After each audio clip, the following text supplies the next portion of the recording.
เจ้าข้าพเจ้าขอตอบขอของใจของสังคมเกี่ยวกับว่าภาคส่วนใดเป็นผู้คุ้มครองและซ่อมแปลงระบบไฟอำนาจต่างๆเนาะบรรดาท่านเว้าเรื่องการคุ้มครองและก็รับผิดชอบในการซ่อมแปลงระบบไฟอำนาจนี้เป็นภาคส่วนของการคุ้มครองและบริหารตัวเมืองเวียงจันทน์และรัฐวิสาหกิจไฟฟ้าลาวสาขานครหลวงเวียงจันทน์เพิ่นเป็นผู้รับผิดชอบในการคุ้มครองระบบไฟอำนาจทั้งหมดอยู่ในนครหลวงเวียงจันทน์นี้และสำหรับตำรวจจราจรพวกข้าพเจ้าแม่นเป็นผู้นำใช้เนาะถ้าหากว่าไฟอำนาจจุดใดที่มันปีเพพวกข้าพเจ้าก็มีหน้าที่ในการติดต่อประสานหาพวกคนนั้นให้มาซ่อมแปลง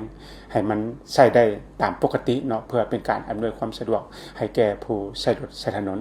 ในปัจจุบันนี้แม่นมีไฟอำนาจหลายจุดที่มันปีเพอาจจะเป็นย้อนฝนตกแห้งบ่หรือว่าไฟไหม้สาย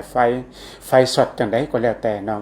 ก็ขอเรียกร้องไปยังภาคส่วนที่เกี่ยวข้องต่างๆให้รีบร้อนมาซ่อมแปลงระบบไฟอำนาจแต่ละจุดที่มันปีเพไปนั่นตามที่ข้าพเจ้าได้เว้ามานั่นเนาะให้มันใช้ได้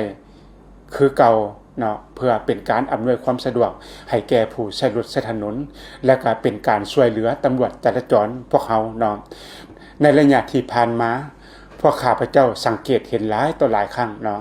ว่าเรื่องระบบไฟอำนาจที่มันปีเพหรือเบื้องหนึ่งขาดเบื้องหนึ่งหุงเฮ็ดให้นักขับขี่มีความสับสน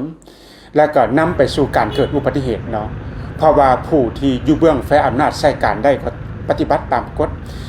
ของไฟอำนาจผู้ที่อยู่เบื้องที่ไฟขาดอันนี้ก็บ่ฮู้อีหยังเลยแหละก็ไปอันนี้แหละมันเฮ็ดให้มีอุบัติเหตุเกิดขึ้นเนาะฉะนั้นเพื่อป้องกันบ่ให้มีข้อผิดพลาดหรือป้องกันบ่ให้มีอุบัติเหตุเกิดขึ้นนั้นก็ขอให้